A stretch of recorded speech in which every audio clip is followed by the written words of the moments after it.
On May 10th, 1775 AD, the Massachusetts militia and the Green Mountain Boys, led by Ethan Allen and Benedict Arnold, stormed Fort Ticonderoga, and it was a huge victory for the Patriots. The day after the siege of Boston began, General Thomas Gage, aware of how important the fort was due to its large stock of cannons, mortars, and weapons, sent a letter to the governor of Quebec, General Guy Carleton, ordering him to refortify the fortress and send a large number of troops to garrison it. At the time, Fort Ticonderoga was in a dilapidated state, but the British still used it as a storage place, and it was in a key position between Lake Champlain and Lake George.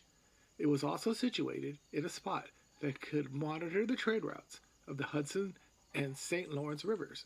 The fort was garrisoned by two officers, Captain de la Place and Lieutenant Jocelyn Feltham, and 48 members of the 26th Regiment of the Foot, a unit that was made up of soldiers on limited duty due to those recovering from wounds and others with crippling injuries. There were also 25 women and children living inside as well. The letter with the instructions to fortify and garrison Fort Ticonderoga was sent on April 20th, but it didn't reach Guy Carleton until May 19th, and by then it was too late. In the early morning of May 10th, 1775 AD, a group of militiamen led by Ethan Allen and Benedict Arnold stormed Fort Ticonderoga along with members of Allen's Green Mountain Boys. The 83 members of the militia, along with Allen and Arnold, took small boats to cross the river and were able to storm the fort by approaching the south gate of the fort and overpowered the lone sentry on duty. Allen, Arnold, and several militiamen found the officers' quarters. Allen called out the officers by shouting, "Come out, you old rat!" Lieutenant Feltham approached the patriots and asked them why they were illegally entering the fort, delaying them so Captain de la Place could get dressed. He replied, "In the name of the great Jehovah and the Continental Congress." Captain de la Place eventually came out of his bedroom and officially surrendered the fort to the patriots by giving Allen his sword. The only casualty at Fort Ticonderoga was a bayonet wound suffered by a militiaman who was poked by a British soldier with his bayonet. The rest of the Green Mountain Boys entered the fort after it was handed over to the Patriots. They began to plunder Ticonderoga's pantries and running off with all the alcohol and anything valuable. Colonel Benedict Arnold tried to stop the militiamen from their pillaging, but the Green Mountain Boys didn't recognize his authority, so he and his officers stood on the sidelines waiting for their militia to arrive. Ethan Allen tried to placate the furious Captain de la Place by writing him receipts for the stolen liquor, which was later submitted to the Connecticut government.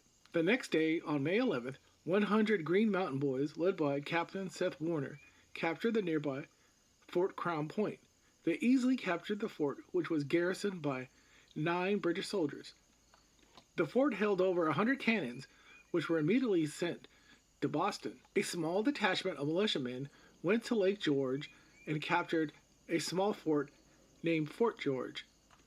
When they arrived, they found the fort was in a state of disrepair and was only guarded by a handful of troops. Ethan Allen sent the British soldiers that surrendered on May 12th to the governor of Connecticut and presented him a letter stating, "I make you a present of a major, a captain, and 2 lieutenants of the regular establishment of King George III."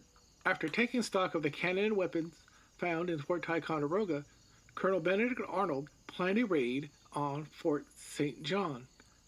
The fortress was a safety valve which protected the province of Quebec. Arnold and his militia assembled a small fleet on May 14th and sailed from Crown Point up the river towards Fort St. John. Ethan Allen joined Arnold's group as well because he wanted a piece of the action. Arnold's fleet reached the outskirts of Fort St. John on May 17th, and he had the area scouted for a day before they decided to move in on May 18th when they raided the fortress. They surprised a small garrison and ransacked its stocks and loaded up the cannons and left. Ethan Allen and his Green Mountain Boys arrived several hours later. They rode over 100 miles non-stop and were starving. The 2 groups of militiamen met at a halfway point in the river. Arnold fed Allen's men before heading back to Crown Point. Ethan Allen and his men arrived at Fort St. John on May 19th. He believed that his men could hold the fort, but the presence of the militiamen in the fort was reported to the government of Quebec by semi-retired British General Moses Hazen. The governor of Quebec, General Guy Carleton, heard of the news and sent over 140 British troops to retake Fort St. John. On May 20th, the soldiers marched out of Montreal and headed towards the fort.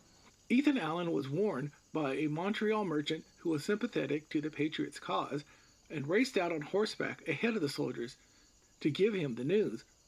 The Green Mountain Boys left the fort on May 21st, right before the arrival of the British soldiers. The militiamen left so quickly that 3 of them were left behind, but only 1 of them was captured. The storming of Fort Ticonderoga and the capturing of Forts Crown Point and Fort George laid the groundwork for an eventual invasion of Canada. The cannons and weapons that were captured were also used in the ongoing siege of Boston.